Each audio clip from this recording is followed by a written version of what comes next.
আসসালামু আলাইকুম। আমি আপনাদের মাঝে একটা ব্লাউজ কাটিং নিয়ে আসছি খুব সহজ পদ্ধতিতে। আপনারা দেখতে পাচ্ছেন আমি কাপড়টিকে ভাঁজ করে নিয়েছি। বডি যত হবে বডির 4 ভাগ করে 1 ভাগ নিতে হবে।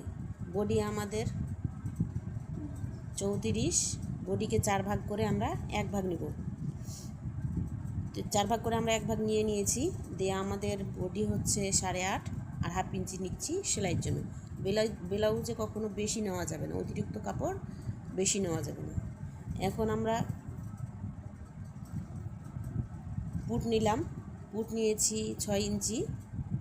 পুট যত নিব আমরা মোহরাও তত নিব, মোহরাও 6 নিব আর হাফ ইঞ্চি সেলাইয়ের জন্য বেশি নিব।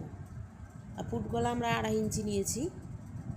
এখন মহড়াটা পুটের সাথে জয়েন্ট করে দিব। দেখতে পাচ্ছেন এখন আমরা গলা নিচ্ছি 4, ছোট গলা করব, গোল গলা, ওই জন্য আমরা 4 ইঞ্চি নিলাম। বডি যখন কম, গলাটাও বডি অনুযায়ী গলাটাও কম নিতে হবে। গলাটা নিয়ে আমরা এই যে দেখুন এটা ছক তৈরি করে নিয়ে একটা রাউন্ড শেপ দিয়ে নিলাম। এখন আমরা পুট ডাউন দিব। পুট ডাউন আমরা হাফ ইঞ্চি বা 1 ইঞ্চি নিতে পারি। 1 ইঞ্চি বা হাফ ইঞ্চি নিয়ে আমরা এখানে মাপ করে দিলাম। এখন আমরা বগলের শেপ নিয়ে নিব। দেখতে পাচ্ছেন এটা আমরা পিছন পাট কাটছি।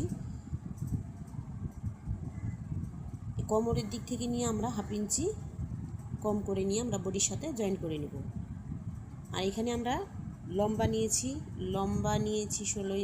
14 ইঞ্চি আর সেলাইয়ের জন্য নিয়েছি 1.5 ইঞ্চি বেশি। আমরা খুব বেশি কাপড় নিব না।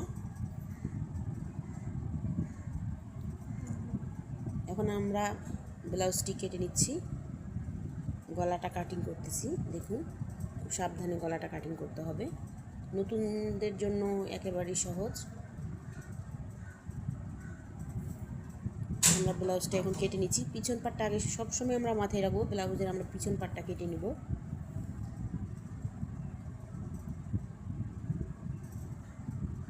এই দেখছেন আমাদের যে বাড়তি কাপড়টা এটা আমরা কেটে নিচ্ছি।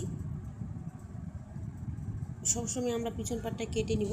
এখন আমরা সামনের পাটটা কাটবো।